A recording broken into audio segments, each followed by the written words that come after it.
Y ya saben los oyentes habituales que tenemos al verdadero George Clooney de la crítica literaria. ¿Qué digo George Clooney? Ya le gustaría a George Clooney tener el careto guapo que tiene nuestro Bruno Montano y ese pelazo plateado y esos ojitos claros. El pelazo de Bruno es lo más envidiado. Joder. Es lo que más envidiamos muy bueno, aparte de su talento y su inteligencia. Buena tiene un descripción y además de cariñosa que te acaba de hacer Ramón, Bruno. Coño, Bruno. Ramón, pero no has hablado... Le arrancaría la cabellera y me la pondría, me la pegaría con grapas. Tampoco es eso. No, de mi padre no, de mi abuelo. ¿De tu abuelo? Sí, sí, mi Sí, abuelo... Eso que la genética hace da un salto. Se murió con 86 años con un melenón. Sí, sí. Qué bueno. Mola la palabra melenón ahí. El tío estaba ya en el lecho de muerte, pero el melenón Sí, una melena seguía... espectacular. Es Blanca como la nieve, pero... Es que es el auténtico pelo plateado, molón ahí brillante, tío. Sí, sí. ¿Te lo cuidas? Lástima que no pueda donarte folículos, Joder, Ramón, ya te digo. porque si no te llenaba Vamos, la cabeza. me lo Cuidado rellenabas que a eso al tope. final acabarán inventándolo Espero y todos... que sí. Y todos los que me dicen eso les diré, ha llegado tu turno. Ahí está. Un par de miles de folículos Sí, te puedo dar. sí, a mí no se estaría. Bueno, Georges Perec, ¿quién es? Bueno, es uno de los grandes, Ramón, del siglo XX. Es impresionante para mí, es un genio de la literatura. Hoy hablaremos de Un hombre que duerme, de 1967, de, como tú dices, de Georges Perec. Para mí, uno de los escritores más imaginativos y más creativos del siglo XX. Fíjate lo que decía Ramón, y cito literalmente. Jamás escribí dos libros semejantes. Jamás tuve deseos de repetir en un libro una fórmula, un sistema o una manera elaborada en un libro anterior. Y es verdad, no escribió jamás dos libros formalmente semejantes. Hacía un gran esfuerzo por cambiar de forma. Es curioso cada vez. eso, Es porque muy así curioso. como hay gente, y me incluyo, que nos gusta que todos nuestros libros se parezcan y que tengan un sello, Él no. Él no. Él Es un alarde, ¿eh? en su corta vida escribió más de 20 libros y ninguno se parece a otro. Y lo que hubiera podido hacer, ¿no? Bien, Georges Perec nació en 1936 en París y murió joven, con 46 años, en 1982 en Ivry-sur-Seine, que es una especie de pueblo al sur de París, ¿no? Murió de un cáncer de pulmón jovencísimo, ¿no? Era hijo único de emigrados polacos judíos que emigraron en los años 20 a París a buscar trabajo. Era una familia modesta, su padre era obrero, su madre peluquera. Su padre se alistó, nada más empezar la Segunda Guerra Mundial, se alistó voluntario en el ejército francés y el pobre cayó pronto. En el 40 murió en un combate y tal. Se quedó huérfano de padre muy pronto Georges Perec, ¿no? En el año 41, ya con los nazis colonizando toda Francia, la madre de Georges lo envió en un tren de la Cruz Roja a casa de sus tíos paternos para evitar que los nazis, como eran judíos, lo pudieran secuestrar. Le cambió el nombre, lo afrancesó. En realidad ellos se llamaban Pérez, acabado en TZ. Afrancesó el nombre para ocultar la identidad judía del niño y lo mandó en un tren a casa de sus tíos. Vuelvo a lo de siempre que escucho historias así, pienso en lo quejicas que somos ahora mismo, de ay, que hoy se me ha roto el aire acondicionado, ay, que uy, Sí, que no me va Netflix, voy a llamar, y dices, Pues oye, que no hace tanto tiempo a un chavalín tenían que enviarlo con otro nombre para librarlo del horno. Con sus tíos. Eso ocurrió en el año 41, pero es que en el año 43 la madre es apresada por los nazis, ingresa en Auschwitz y es gaseada junto con los abuelos maternos también del pequeño George, ¿no? Él se cría en casa de sus tíos. En el 45, cuando acaba la guerra, lo adoptan formalmente. Luego es internado en varios colegios y tal. Ya de joven tenía una gran pasión por la escritura, por la literatura. A los 13 años escribió una pequeña novela, W, que luego en el 75 amplió y la tituló W o el recuerdo de la infancia. O sea, a los 13 años ya era capaz de escribir una novelita en condiciones, ¿no? Estudió luego en la Sorbona Historia y Sociología, no acabó la carrera. Empezó ya entonces a colaborar con prensa cultural y revistas culturales de la época. Incluso fundó un grupo de conversación llamado Argumentos, en el que estaban nada más y nada menos que Roland Barthes, el semiólogo, y Henri Lefebvre, el filósofo. Imagínate qué compañeros de viaje tenía el pequeño George, ¿no? Aquí ya con 20 y poquitos.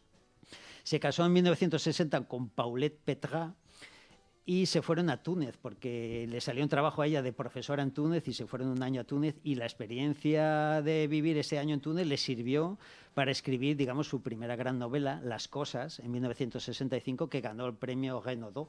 El premio Renaudot, es curioso, se falla el mismo día que el Goncourt y tienen un nivel de exigencia y calidad importante los dos. O sea, es uno de los premios principales de Francia. Entonces lo ganó Perec en su primera novela en 1965. Se dedicó a un montón de cosas curiosas, fue bibliotecario y fue creador de crucigramas y lipogramas. Se ganó muchos años la vida creando crucigramas para revistas y periódicos, porque era un genio del lenguaje, Perec. En 1967 se produce un punto de inflexión en su carrera literaria y en su vida, ingresa en el Oulipo, el mítico obrador de literatura potencial, ¿no? Del que ya hablamos cuando hablamos de Calvino, que pertenecía, ¿no? Ese grupo de literatura experimental, ¿no? Creado por Queneau. Raymond Queneau, el de Sassy dans le métro. Sí. Un hombre que ya imitaba el lenguaje. Sí, fantástico. Y por François Lelionnet, que era un matemático importante de la época, pero que era una forma de aprovechar las matemáticas para generar creatividad literaria, ¿no?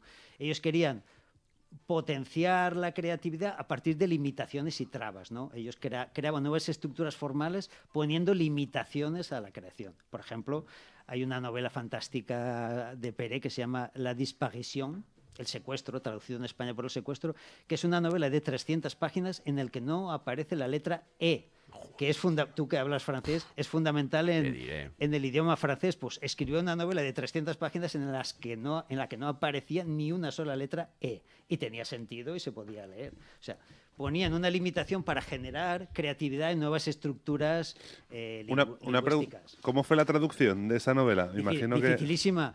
En España tuvo que ser lo mismo, pero limitando la letra A. Claro. El traductor la tradujo, pero en vez de la letra E, la letra A. Ahora que es la más importante en castellano. Claro. Menudo currazo para la traducción esa. Sí. Él no escribió, sino que se publicaron un par de novelas póstumas suyas que fueron como compilaciones o recopilaciones de textos desperdigados en prensa que tenía. Lo infraordinario, fantástica, o Pensar, clasificar, otra. Y en Pensar, clasificar, él mismo clasificó su obra en 4 apartados, ¿no? Dijo, las novelas sociológicas, las que estaban basadas en una observación minuciosa y asombrada de lo cotidiano, las novelas autobiográficas, las novelas de juegos literarios, todas posteriores a su ingreso en el Oulipo, y los libros novelescos, o que él escribía por gusto de contar historias, al que pertenece esta novela, Un hombre que duerme. Es de las novelas, digamos, esta y Las cosas pre-Oulipo más fáciles para entrar a Georges Perec, aunque las demás son, como digo, fascinantes. Saludamos a Juanjo Braulio. Juanjo, muy buenos días. Muy buenos días, Ramón. ¿Qué tal? Estamos contigo y con tu obra. Pero vamos, interven cuando quieras, ¿eh? Muchas gracias. El argumento es un argumento sencillito, como los que a mí me gustan. Odio las tramas complejas.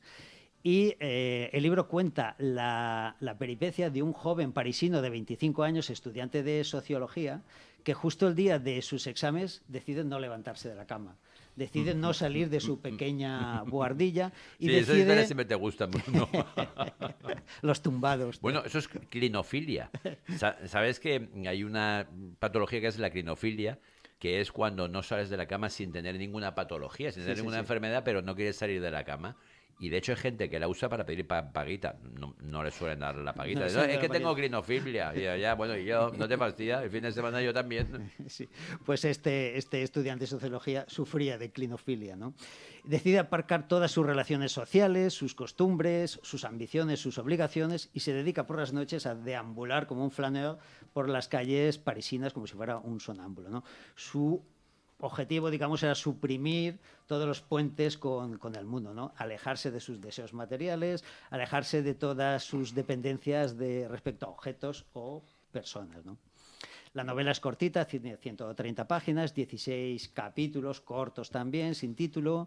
El narrador protagonista es anónimo, está escrita en presente de indicativo y aquí lo especial de esta novela, en segunda persona del singular. Está narrada desde un tú.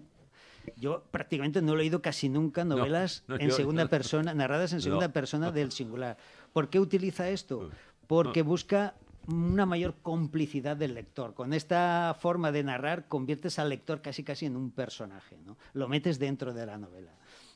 Compleja de escribir. No sé si te atreverías, Ramón. No. A él le encantaban estas dificultades. Además, es un tío inteligentísimo. Voy a nombrar una serie de palabras, todas extraídas del libro y que forman un poco el campo semántico y nos hacen percibir cuál es el tema, más o menos, del libro, ¿no? Las cito. Apartamiento, letargo, indiferencia, rechazo, neutralidad, inacción, pasividad, suspensión, desprendimiento. De esto se podía deducir ya un poco el tema y el mensaje, ¿no? Y dentro de la historia de la literatura, ¿qué podríamos decir de este libro? Pues que es una especie de mezcla entre Kafka y Melville. Yo te iba a decir, cuando has dicho eso, digo, es un poco lo de Kafka, que te despiertas y empiezas a ser un cucarachín. Y muy Melville, y ahora veremos por qué. Es una mezcla entre absurdo y tragedia. Tiene un tono existencialista, como muchas novelas posteriores a la Segunda Guerra Mundial, y pertenece a lo que los críticos llaman literatura Barleby. Una especie de senda literaria que decía Melville. Preferiría no hacerlo, ¿no? Que es esa literatura que explora la pasividad, la renuncia, la indiferencia. Pero bueno, cae de lleno dentro de esta senda, en la que estaría también Oblomov. ¿Has leído Oblomov? No. De Goncharov. No. Pues tienes que leer Oblomov. Hasta la página 150, Oblomov no se levanta de la cama. Es fantástico. Creo que hiciste un especial de autores y la cama, me suena, o novelas relacionadas con la cama. Es que tengo un proyecto de... algo y me quiero has contado. proponerte, mano a mano, un proyecto a 4 manos de escribir la relación de la cama con la literatura, o las camas y la cama en la literatura en general. Bueno, así se supone que escribió, si mal no recuerdo, Proust en Busca del tiempo perdido. Proust, Onetti era un tumbado. Onetti no se levantaba de la Pla cama. También. Pla por las noches estaba en la cama, tenía una especie de madero y estaba escribiendo en la cama. Y Churchill. Y Churchill. Y Churchill dictaba. Ni siquiera escribía, dictaba. Sí. Entonces, yo conecto. ¿Te acuerdas que la semana pasada o hace 15 días hablamos de la literatura de la espera? Sí. Pues yo conecto la literatura de la espera con la cama, con la literatura de la indiferencia. Vale. Con la diferencia de que en la literatura de la espera sigue habiendo deseo. El que espera algo. Zama, de Di Benedetto, Zama esperaba ser otro. En el fondo había un deseo.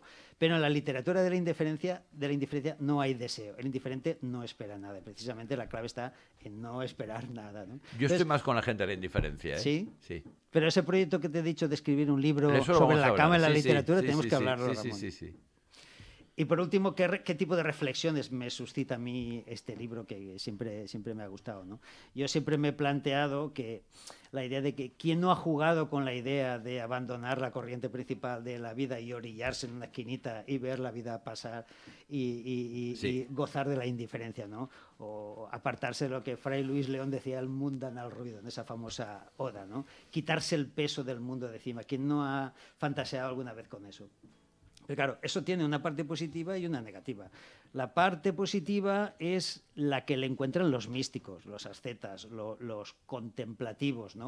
Que gozan de esa ebriedad de la vida suspendida. Ahí estaría la parte positiva, si tienes una mente mística capaz de llegar hasta ese punto, convertir la indiferencia en ebriedad de vida suspendida.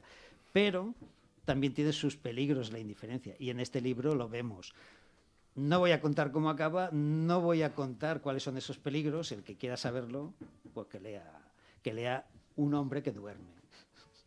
Y ahora Silvia nos leerá un textito que no es de Pérez, que es la cita inicial del libro y que yo creo que está muy bien traída y refleja muy bien el espíritu de los tumbados, ¿no? Silvia. Vale, voy allá. No es necesario que salgas de casa. Quédate a tu mesa y escucha. Ni siquiera escuches, espera solamente. Ni siquiera esperes. Quédate completamente solo y en silencio.